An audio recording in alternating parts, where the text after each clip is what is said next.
예수님을 사랑하고 하나님의 사랑을 받는 우리 한신교회 속해 있는 모든 가정 하나님의 풍성한 은혜가 늘 채워주는 축복을 경험할 수 있기를 간절히 소원합니다. 우리 옆에 계신 분들을 이렇게 축복하겠습니다. 우리는 예수님만 섬기는 가정입니다.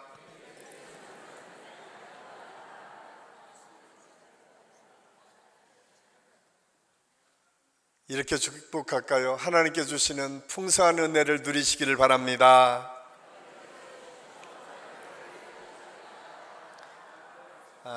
가장 행복한 얼굴로 우리가 인사하는 것은 우리의 마음을 열고 하나님께서 먼저 우리를 사랑하셨음을 우리가 깨닫고 고백하는 것입니다. 제가 늘 설교를 시작하면서 함께 인사하면서 여러분에게 강조하는 것 중에 하나가 웃으면서 인사하는 습관을 우리가 들였으면 좋겠다. 저는 우리 한식교회 모든 성도들이 들어올 때마다 활짝 웃으며 서로를 돌아보고 격려하고 또 그 사랑을 통해서 하나님을 찬양하고 예배하는 축복의 공동체가 될 수 있기를 간절히 소원합니다. 여러분, 요즘 날씨가 참 이상하죠. 예전 같았으면 굉장히 무더운 날씨가 시작돼야 될 텐데 올해는 참 이상하게도 3월 말 4월 초에 갑자기 여름처럼 뜨거워졌다가 이제 아침 저녁으로는 선선해서 두꺼운 옷을 입지 않으면 감기에 들리기 참 쉬운 계절입니다. 그래서 아침에 여러분이 일찍 일어나서 가장 먼저 고민하는 것 중에 하나가 어떤 옷을 입어야 될까인 것 같아요. 두꺼운 옷을 입을까? 아니면 얇은 옷을 입어야 될까? 두꺼운 옷을 입자니 너무 더울 것 같고 또 얇은 옷을 입자니 밖에 날씨가 쌀쌀해서 좀 따뜻했으면 좋겠고 이렇게 우리는 매일매일 무언가를 선택하며 살고 있습니다. 이렇듯 옷만 선택하는 것이 아니라 우리 삶에서도 여러 가지를 선택하며 삽니다. 오늘은 누구를 만나지? 내가 무엇을 먹지? 또한 내가 하는 일 속에 내가 어떻게 결정해서 일을 해나갈까를 고민하는 시대. 그래서 그 선택에 따라서 참 많은 변화를 경험하는 시대를 우리가 살고 있습니다. 우리가 잘 아는 마크 트웨인의 소설 왕자와 거지라고 하는 소설을 보면 거기에 왕자인 에드워드와 거지 톰 캔더의 이야기가 나옵니다. 그들은 어느 날 왕자와 거지가 옷을 바꿔 입게 됩니다. 놀라운 것은 옷을 바꿔 입자마자 사람들이 그들을 대하는 태도가 너무 많이 달라졌다는 사실입니다. 왕자가 거지의 옷을 입자 아무도 그를 인정하고 받아주지 않습니다. 거지가 왕자의 옷을 입자 모두가 그를 왕처럼 대단한 사람으로 대했습니다. 이 이야기는 인간은 무엇을 입느냐에 따라서 삶의 태도와 정체성이 달라질 수 있다는 사실을 우리에게 보여주고 있습니다. 그래서 오늘 우리가 읽은 골로새서를 통해서 사도 바울은 이렇게 우리에게 권면합니다. 긍휼과 자비와 겸손과 온유와 오래 참음을 옷 입고 이 모든 것에 사랑을 더하라고 말합니다.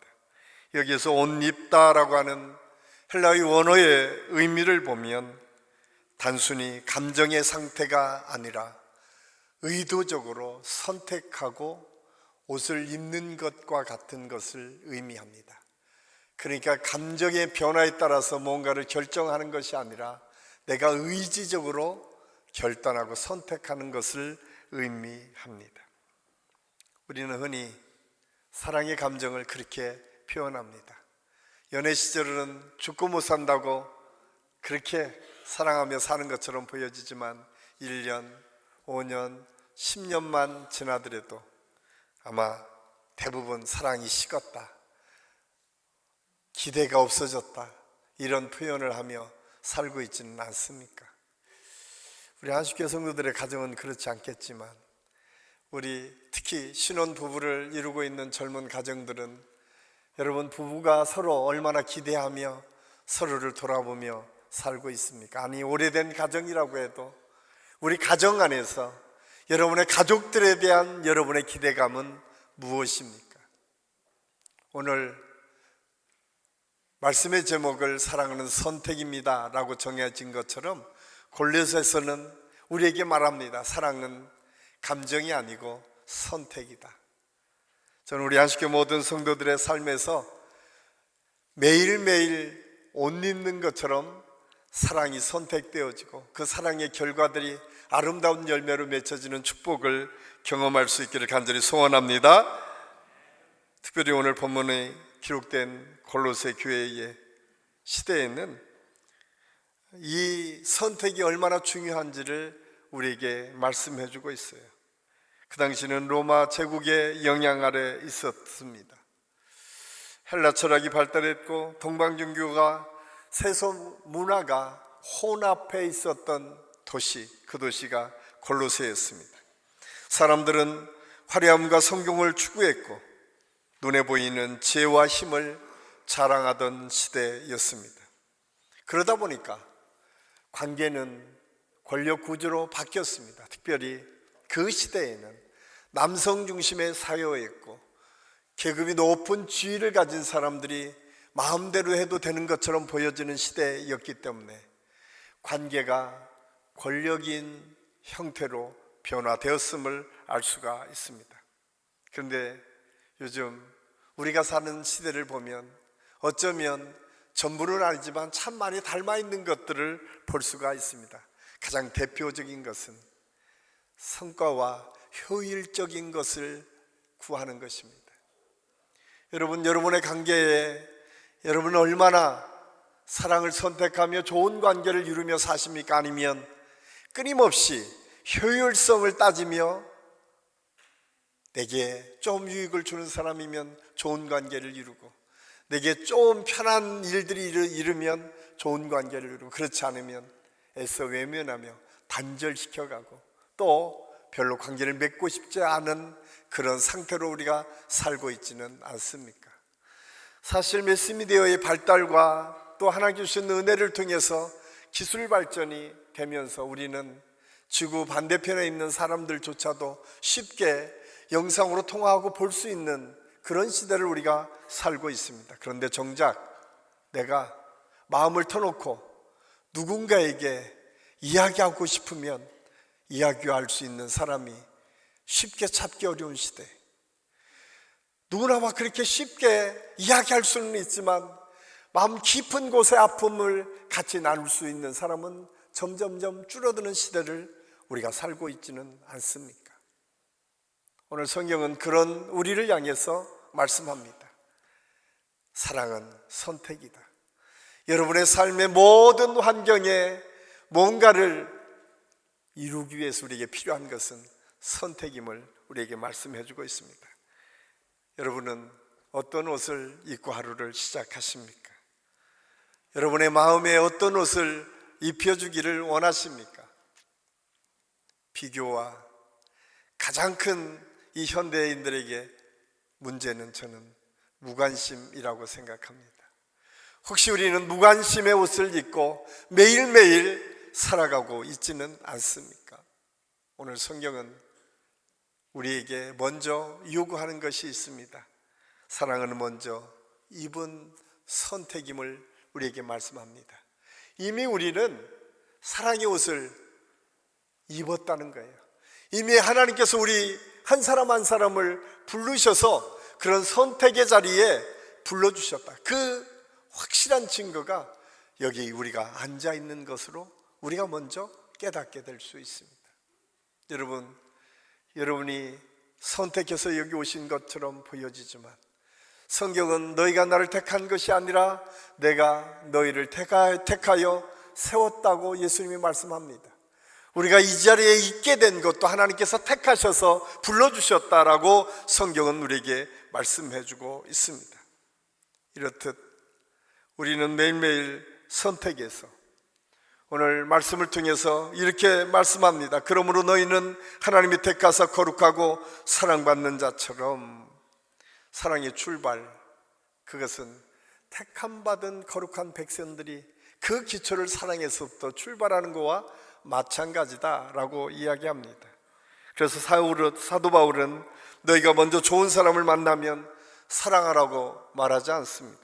상대가 변하면 사랑하라고 말하지 않습니다. 상대가 충분히 사랑받을 만한 자격이 있을 때 사랑하라고 말씀하지 않습니다. 먼저 네가 어떤 존재인지 알았으면 좋겠다. 하나님께서 너를 어떻게 생각하는지 알았으면 좋겠다. 네 존재가 무엇인지를 알 때에 우리가 사랑을 선택할 수 있다는 사실을 우리에게 먼저 가르쳐주고 있습니다. 다시 말하면 사랑의 출발은 상대방의 태도가 아니라 내가 누구인지를 깨닫기 시작하면서 사랑이 시작될 수 있음을 우리에게 말씀해주고 있습니다. 오늘 이 말씀이 선포되었던 골로새 교회는 그 당시에 로마가 지배하던 여러 도시 중에는 그렇게 큰 도시가 아니었습니다. 그렇게 인정받을 만한 도시가 아니었습니다. 그보다 훨씬 더 큰 에베소도 있었고 라오디게아라고 하는 도시도 있었습니다. 초창기에는 그곳에 많은 사람들이 그렇게 편하게 살 수 있는 도시가 되었지만 점점점 소멸하는 도시 중에 하나가 골로새였습니다. 그 골로새에서 예수 믿는 사람들, 모든 사람에게 잘 알려진 사람들일까요? 아닙니다. 그 당시에 예수 믿는 사람들은 어떤 사람들이었습니까?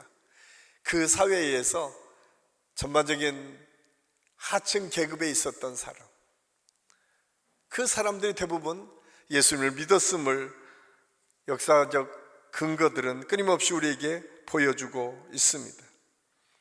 세상 기준으로 보면 특별히 내세울 것이 많지 않은 사람들, 그러나 사도 바울은 그들을 향해서 그렇게 얘기합니다. 그럼에도 불구하고 너희는 하나님께서 택하신 존재들이야, 하나님께서 사랑하는 존재들이야 라고 하는 사실을 우리에게 말씀해주고 있습니다. 세상 사람들은 무언가를 선택하고 결정할 때 어떻게 합니까? 성과를 가지고 평가하고 그 평가에 따라서 그들을 등급을 세우고 그들을 선택하고 결정합니다. 로마 사회는 특별히 신분과 힘이, 그 명예가 그 모든 것을 결정하는 시대였습니다. 그러나 오늘 사도 바울은 전혀 다르게 우리에게 말씀합니다. 너희의 가치는 내가 가진 힘에서, 내가 이룬 성취에서 나오지 않고 너희가 얼마나 이 세상에서 인정받느냐에 따라서 결정되지 않고 오히려 하나님께서 얼마나 너를 사랑하느냐라고 하는 것을 너희가 깨닫는 대로 그런 하나님의 은혜를 누릴 수 있음을 우리에게 말씀해 주고 있습니다. 그러면서 오늘 말씀하기를 선택받은 너희가 먼저 해야 될 것이 무엇인가? 그리스도로 옷 입는 것이다 라고 말씀하고 있습니다. 저는 우리 아쉽게 모든 성도들이 오늘 하나님께서 선택해서 이곳에 오게 하신 하나님께서 그리스도로 옷 입으라고 했는데 오늘 5가지를 설명하고 있습니다. 저는 이 5가지를 하나하나 생각하면서 우리 모든 성도들이 이 5가지를 우리의 마음에 새기고 그런 그리스도의 옷을 입는 은혜의 시간이 될 수 있기를 간절히 소원합니다. 가장 먼저는 긍휼입니다. 긍휼은 우리가 일반적으로 긍휼은 다른 사람을 불쌍히 여기는 마음으로만 이야기합니다. 그런데 그 원어적인 의미를 보면 긍휼은 공감하는 능력이라고 해서 공감해 주는 거다. 여러분, 여러분의 가정에 긍휼이 있습니까? 여러분, 여러분의 주변의 사람들과 관계를 맺으며 얼마나 공감하며 살고 있습니까? 제가 설교할 때마다 늘 찔리는 것 중에 하나가 이 공감 능력이 부족한 제가 여러분에게 공감하라고 하는 것이 참 그렇긴 한데 성경은 그렇게 말씀합니다.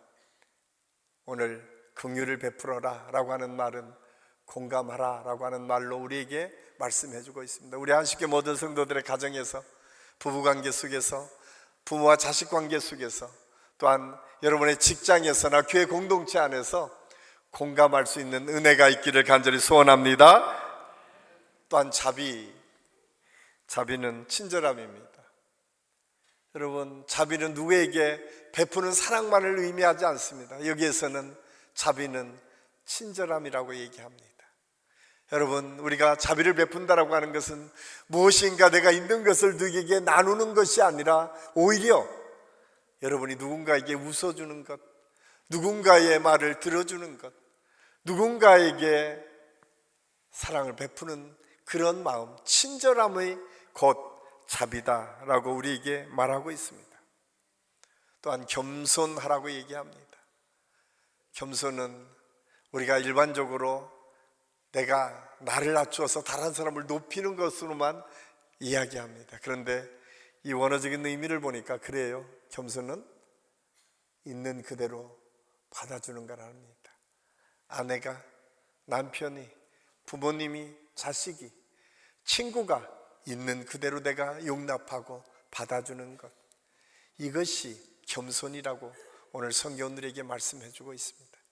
여러분, 여러분의 가정에서 여러분은 얼마나 겸손하게 살고 있습니까? 여러분의 부부 관계 속에서 여러분은 있는 그대로 얼마나 여러분은 용납하고 받아주며 살고 있습니까?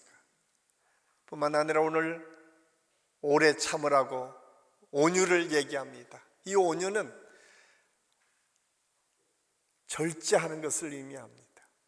내가 충분히 힘을 가지고 그것을 제어할 수 있지만 그걸 참아내는 것, 그것이 온유다.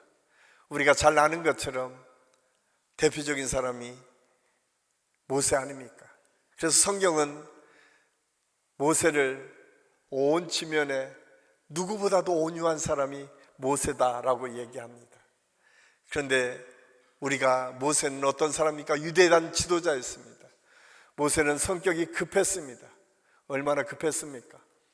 자기가 원하는 대로 안 되면 사람을 죽일 정도로 급하게 살았던 사람. 그가 하나님을 만나고 온유의 옷을 입고 나서 보니까 40년 동안 말도 되지 않는 이야기를 끊임없이 이스라엘 백성들이 공격하는 그때에도 참아냈어요. 절제했어요. 만약에 예전에 모세였다면 그는 이스라엘 백성들이 말도 되지 않는 이야기를 주장할 때마다 한 사람도 남기지 않고 다 진멸해 줄 것을 요구했을 것입니다. 그런데 충분히 그럴 이유가 있었음에도 불구하고 모세는 주님, 저 백성들 하나님의 백성 아닙니까?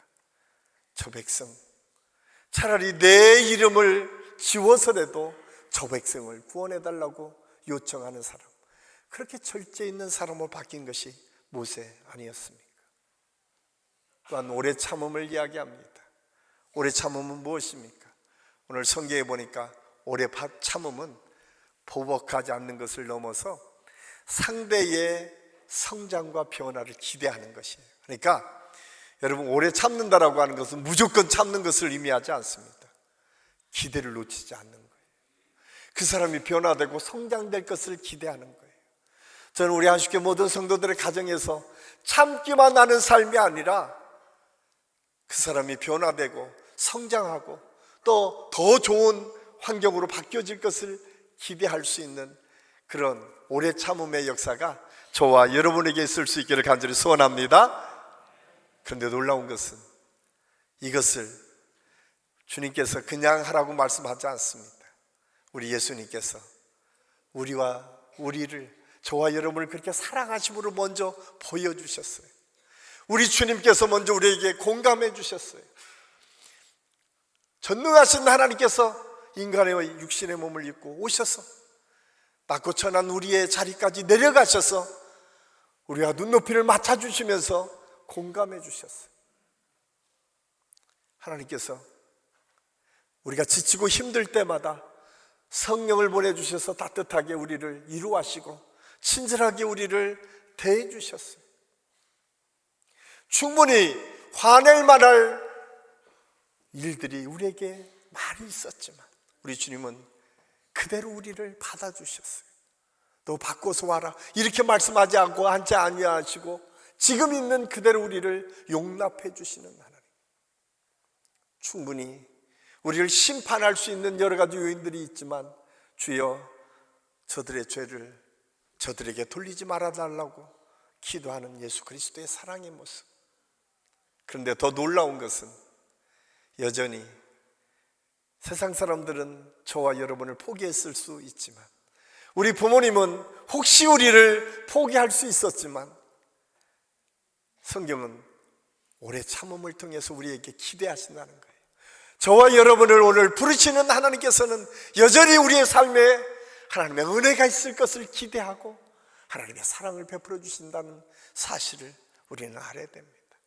저는 우리 안식교 모든 성도들에게 우리 주님의 사랑이 그렇게 임했음을 기억하고 그 기대를 마음에 새기고 하나님께서 기뻐하시는 일들이 무엇인지를 다시 한번 발견하는 은혜의 시간, 축복의 시간이 될 수 있기를 예수님의 이름으로 간절히 축원합니다. 두 번째로, 사랑은 용서함으로 관계를 지켜내는 선택입니다. 오늘 13절은 이렇게 말합니다. 우리 13절 말씀 우리 같이 한번 읽겠습니다. 누가 누구에게 불만이 있거든 서로 용납하며 피차 용서하되 주께서 너희를 용서하신 것 같이 너희도 그리하고. 오늘 골로새 교회 안에는 많은 갈등이 있었습니다. 예나 지금이나 교회가 죄인들의 모임이기 때문에 그런지 언제나 교회는 갈등이 있었습니다. 특별히 지금이야 같은 계층의 같은 계급의 사람들이 다 모이죠.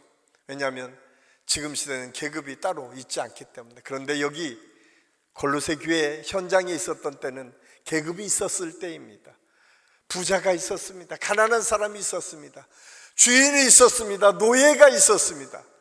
더 큰 문제는 인종이 다 다른 사람들이 모여들기 시작했어요. 풍습이 달랐고 거운 환경이 달랐습니다. 심지어는 언어까지 달랐습니다.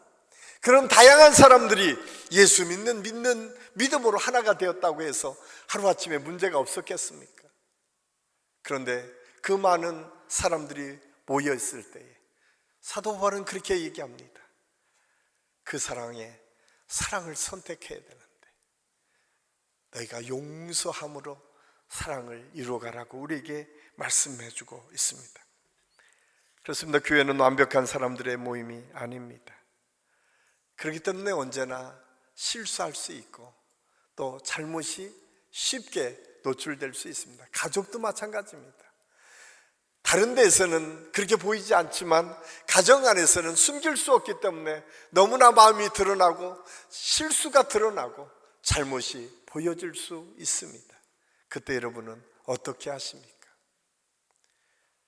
사실 위대한 인물 중에 하나 다윗이 하나님 앞에 마음에 합한 사람이라고 인정받았던 이유가 무엇입니까? 그가 똑똑하고 잘나서 충분히 받을 만한 자격이 있었기 때문에 저는 그렇다고 생각하지 않습니다. 우리가 누가를 통해서 이새의 아들 다윗을 만나니 내 마음에 합한 자라고 하는 이 말씀의 고백이 있었던 이유, 그는 실수, 잘못, 여러 가지 잘못이 있을 때마다 그는 생각하는 게 있어요. 하나님의 마음으로 용서할 줄 알았어요. 하나님의 마음으로 사랑할 줄 알았어요. 우리가 잘 아는 이 이스라엘 백성의 첫 번째 왕이 사울왕 아닙니까? 사울왕이 하나님의 능력의 역사를 이루어가기 위해서 이스라엘을 잘 세워가려고 할 때 두 번째 왕 다윗이 등장하게 됩니다. 그 등장은 아주 특별합니다. 블레셋의 골리앗 장군, 누구도 이겨 먹을 수 없다고 생각했는데 그냥 이 골리앗을 다윗이 무너뜨립니다. 그리고 그는 백성에게 존경받는 지도자로 세움받습니다. 얼마나 존경을 받았는지, 얼마나 백성들이 좋아했는지, 사울이 죽인 자는 천천히요 다윗이 죽인 자는 만만이라고 하는 이야기를 듣고 사울의 마음에 비교하고 시기하고 질투하는 마음이 생기기 시작합니다. 그리고 어떻게 하든 다윗을 죽이려고 공격합니다. 다윗은 끊임없이 피해 다닙니다. 그러던 어느 날 다윗이 모든 자기를 죽이려 쫓아왔던 사울왕과 모든 군대들이 잠들어 있는 것을 발견합니다. 함께 갔던 아비새라고 하는 조카가 싸움을 잘하는 장군이었는데 다윗에게 그렇게 얘기합니다. 하나님이 오늘 원수를 왕의 손에 넘기셨습니다. 내가 단번에 창으로 찔러 죽이겠습니다. 사무엘상 26장 8절에 보면 아비새가 죽이겠다고 막 지금 다윗에게 얘기합니다. 그때 다윗이 이런 말을 합니다. 사무엘상 26장 9절입니다. 우리 같이 한번 읽겠습니다. 다윗이 아비새에게 이르되 죽이지 말라. 누구든지 손을 들어 여호와의 기름 부음 받은 자를 치면 죄가 없겠느냐 하고. 다윗은 아비새에게 그렇게 얘기합니다. 죽일 수 있지만 죽이는 것이 문제가 해결하는 것일까? 하나님의 손에 있다. 저는 오늘 이 말씀을 준비하면서 여러분의 마음이 분노가 일러서 누구에게 창을 찔리고 싶을 때 꼭 이 말씀이 기억됐으면 좋겠어요. 하나님의 뜻이 무엇일까? 하나님의 원하심이 무엇일까? 여러분, 사울을 죽인다고 해서 다윗이 문제될 것이 없었습니다. 오히려 다윗을 쫓아다니는 추종자들은 너무 좋아했을 것입니다. 아니, 그 고난이 이제 끝나고 바로 왕으로 통곡할 수도 있었을 것입니다. 그런데 그 다음은요, 어쩌면 그 다음에 만약이지만 다윗이 그렇게 했다면 지금까지 인정받는 왕으로 존재했을까요? 여전히 그를 시기하고 질투하는 또 다른 사람이 생기지 않았을까요? 용서는 또 다른 문제를 일으키지 아니하고 해결할 수 있는 가장 좋은 방법임을 성경은 우리에게 말씀해 주고 있습니다. 사랑하는 하시교회 성도 여러분, 여러분 안에 혹시 갈아둔 창이 있지는 않습니까? 그냥 내가 말을 하지 않지만 내가 언젠가 힘이 있으면 이 문제를 해결하겠다. 내가 지금은 우리 부모님에게 내가 말을 못하지만, 남편에게 말을 못하지만, 아내에게 말을 못하지만, 내가 힘 있는 사람에게 말을 못하지만 때가 되면 반드시 내가 찔러서 그 문제를 없애버리겠다 라고 생각하며 지금 마음에 칼을 안고 여전히 이 자리에서 있는 분은 계시지 않습니까? 오늘 성경은 그걸 내려놓으라고 말합니다. 그것은 해결하는 방법이 아니라고 말씀합니다. 그걸 통해서 하나님의 역사가 이루어진다고 이야기하지 않습니다. 오히려 용서함을 통해서 하나님의 역사를 이루어간다고 말씀합니다.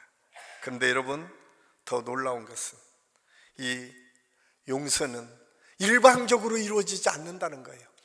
피차 용서하라고 말하고 있습니다. 우리 13절 말씀 우리 다시 한번 읽겠습니다. 누가 누구에게 불만이 있거든 서로 용납하여 피차 용서하되 주께서 너희를 용서하신 것 같이 너희도 그리하고.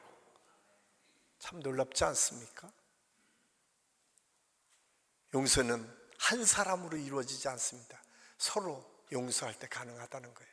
그런데 더 놀라운 거는요, 마지막에 너희가 그렇게 용서받았다는 거예요. 네가 그렇게 용서받았다는 거예요. 주님께서 우리를 용서하신 것처럼 너희도 그렇게 하고. 우리가 하나님의 사랑을 받을 만한 자격이 있기 때문에, 하나님의 귀한 일들을 충분히 할 수 있는 그런 능력이 있기 때문에 하나님이 우리를 사랑하신 것이 아니라 하나님께서 먼저 우리를 용납하시고 먼저 우리를 용서하시고 먼저 우리를 사랑하셨다는 거예요. 오늘 성경은 기준이 무엇인가? 기준이 네 감정이 아니고 네 위치가 아니고 지금 네가 할 수 있는 힘과 능력이 아니고 그리스도가 나를 사랑하신 것, 나를 용서하신 것, 나를 품어주신 것, 그것이 기준이 되어서 용서하라고 우리에게 말씀해 주고 있습니다. 그렇습니다. 용서는 그 사람이 용서받을 만하거나 내가 마음이 넉넉하고 너그러워서가 아니라 내가 주님의 사랑으로 그렇게 용서받은 것을 먼저 기억할 때 그것이 가능하다는 사실을 우리에게 말씀해 주고 있습니다. 사랑하는 하시교회 성도 여러분, 우리의 가정은 누가 더 옳은지를 증명하는 공간이 아닙니다. 서로를 끝까지 품어주고 사랑하는 공간이요, 진짜 사랑은 상처받은 사람을 마지막까지 품어낼 수 있는 능력을 갖는 것입니다. 그런데 그거를 누가 했다고요? 내가 경험했다는 거예요. 우리 주님이 먼저 우리를 그렇게 사랑하셨다는 거예요. 그 사랑을 느끼는 대로 그 사랑을 가지고 여러분이 지금 누군가를 더 섬기고 사랑할 것을 오늘 성경은 우리에게 말씀해 주고 있습니다. 이 믿음의 고백이 우리 모든 성도들에게 있을 수 있기를 예수님의 이름으로 간절히 축원합니다. 마지막으로 사랑은 가정을 하나님의 나라로 세워가는 선택입니다. 아내들아, 남편에게 복종하라. 이는 주 안에서 마땅하니라. 남편들은 아내를 사랑하며 괴롭게 하지 말라. 여기 괴롭게 하지 말라라고 하는 원어적인 의미를 보면 쓰라리게 하지 말고 마음을 쓰디쓰게 만들지 말라라고 얘기합니다. 가만히 보면 이야기는 뭐냐면 빨리 화해하라는 거예요. 여러분, 상처를 깊이 파서 오랫도록 간직하지 못하도록 하라는 거예요. 그 방법은 피차인데 먼저 힘 있는 사람에게 그걸 요구하고 있습니다. 지금 이 로마 시대에는 남편이 그걸 풀어야만 풀을 수 있었어요. 힘 있는 사람이 풀어야만 풀을 수 있어요. 요즘 시대는 좀 바뀌어서 여자들이 좀 많이 풀어야 될 것 같아요. 여자들이 안 풀면 가정에 이 화해가 이루어지지 않아요. 제가 2부 때는 남자들에게만 얘기했으니까 오늘 3부 때는 우리 여자 성도들이요, 여러분이 먼저 마음을 풀고 용서하고 용납하는 은혜가 있기를 간절히 소원합니다. 남자들 말고 왜 이렇게 여자들의 소리가 하나도 안 들립니다. 여성들이요, 여러분이 먼저 풀어야 풀어집니다. 힘 있는 사람이 풀어야 풀어집니다. 오늘 성경은 그것을 우리에게 말씀해 주고 있습니다. 그러면서 그 기준을 하나님께서 우리를 용서하신 것이 같이 사랑하라고 말씀하면서 또 하나의 기준을 우리에게 말씀합니다. 그것은 언약의 말씀입니다. 사실 우리가 결혼하면서 가장 먼저 주례받을 때 가장 먼저 얘기하는 게 뭐예요? 이것은 하나님께서 짝지어 주셨다고 얘기하잖아요.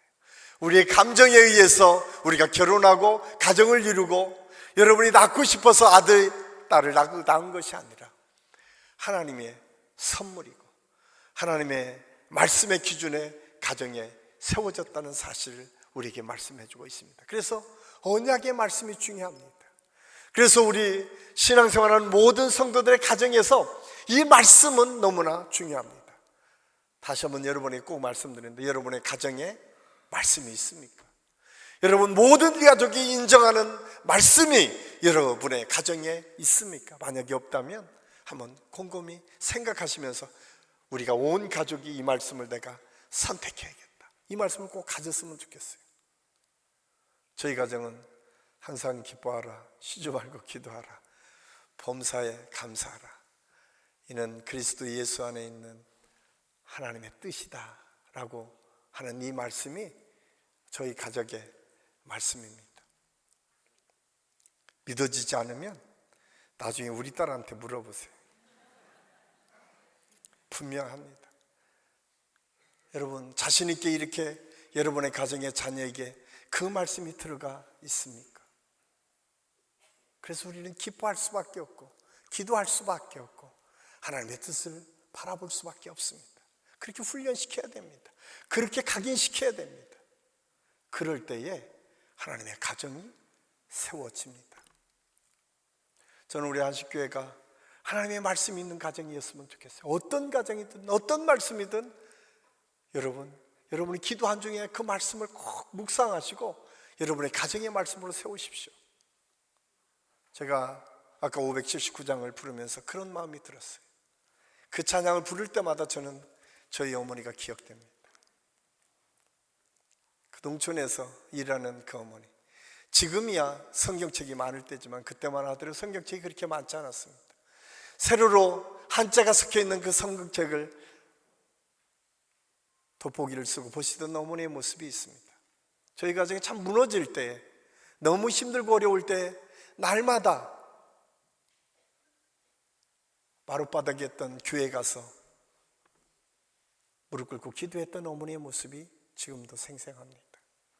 내가 지치고 힘들고 어려울 때에 저를 지탱하고 다시 일어설 수 있도록 하는 것은 그 카랑카랑하게 들렸던 그 어머니의 목소리가 지금도 제 기억 속에 여전히 살았고 그렇게 하나님의 역사를 이루어가도록 선포하도록 하고 있습니다. 제가 늘 말씀을 드리지만 시편 127편 1편 하나님께서 그 성을 지켜주시지 않으면 파수꾼의 깨어있음이 허사라고 하는 그 기도, 스스로 섰다 하는 자 넘어질까 조심하라고 하는 그 기도, 그 기도는 여전히 내 목회를 하면서 내가 이 세상의 삶을 살면서 기준이 되었고 여기까지 올 수 있었습니다. 여러분은 여러분의 자녀가 먼 훗날 어떻게 여러분을 기억해 주기를 원합니까? 좋은 차를 사준 것을 기억하기를 원합니까? 넓은 집을 사준 것을 기억하기를 원합니까? 여러분, 우리의 삶은 끊임없이 바뀝니다. 그런데 바뀌지 않는 것이 있어요. 내가 지치고 힘들고 어려울 때 변하지 않는 사랑으로 나를 감싸줬던 그 어머니의 기도, 어머니가 읽었던 말씀, 어머니가 함께했던 그 은혜를 놓치지 않습니다. 우리 환경은 끊임없이 바뀔 것입니다. 언약의 말씀이 그래서 중요합니다. 우리가 잘 아는 루시라고 하는 여인이 있습니다. 그는 이방지 사람이었어요. 그들은 이스라엘의 사람 취급도 받지 못했던 사람이었어요. 더군다나 그들은 남편도 잃었어요. 얼마나 세상 사람들이 보기에는 뭐라고 해요? 정말 재수없는 가정이죠. 왜냐하면 아버지 죽었죠, 형 죽었죠, 그 동생 죽었죠. 여자만 셋이 딸랑 남았어요. 그런 가정 여러분 어떻겠습니까? 그런데 그 가정에 루시라고 하는 사람이 뭘 선택했는가? 사랑을 선택했어요. 루시라고 하는 사람이 언약의 말씀을 붙잡았어요. 누구도 주목하지 않는 그 가정, 그런데 2000년, 3000년이 지난 오늘날 제 입술을 통해서 지금 선포되지 않습니까? 누가 그 룻의 모습을 그 당시에 인정했겠습니까? 그런데 하나님은 그 룻이라고 하는 여인이 그 시어머니를 섬겼던 그 사랑의 선택이 오늘날 그 역사 속에서 구속의 역사를 이루어가는 하나님의 놀라운 물줄기를 한 부분 감당하는 하나님의 사람으로 그를 세우셨습니다. 여러분, 우리가 지금 보기에는 무너져 있고 아무것도 누구도 주목하지 않는 것처럼 보여지는 여러분의 작은 선택, 그 작은 사랑의 선택이 여러분 하나님 앞에서는 계속해서 여러분의 가문을 이루고 여러분의 믿음의 역사를 이루고 여러분의 삶을 새롭게 변화시켜가는 능력의 선택임을 잊지 마십시오. 룻을 많은 사람은 여러 가지로 평가합니다. 그런데 그 시대에, 아니 수천 년이 지난 오늘날에 그렇게 살고 싶은 사람이 어디 있겠습니까? 그러나 룻은 그 작은 실천과 선택을 통해서 하나님 앞에 위대하게 쓰임받는 믿음의 가문을 이루어가는 축복의 사람으로 쓰임받았습니다. 오늘 한신교회를 통해서 늘 하나님의 은혜를 구하는 여러분, 우리에게도 어쩌면 그냥 누구도 주목되지 않고 내가 이거 한다고 누가 알아주겠어? 라고 하는 많은 일들이 있을 수 있습니다.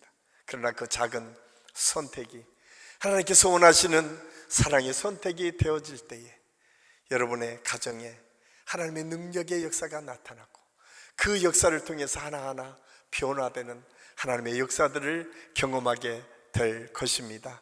이 은혜가 있기를 예수님의 이름으로 간절히 축원합니다. 사실 오늘 어버이 주일인데 이 은혜가 우리 부모님들을 통해서 이미 이루어졌습니다. 저는 우리 사랑하는 부모님들을 바라보며 저는 믿음의 역사를 우리가 대를 이어서 어떻게 이루어갈까를 고민하며 우리 가정 안에 이 믿음의 고백들이 우리 모든 성도들의 삶에 늘 나타날 수 있기를 예수님의 이름으로 간절히 축원합니다.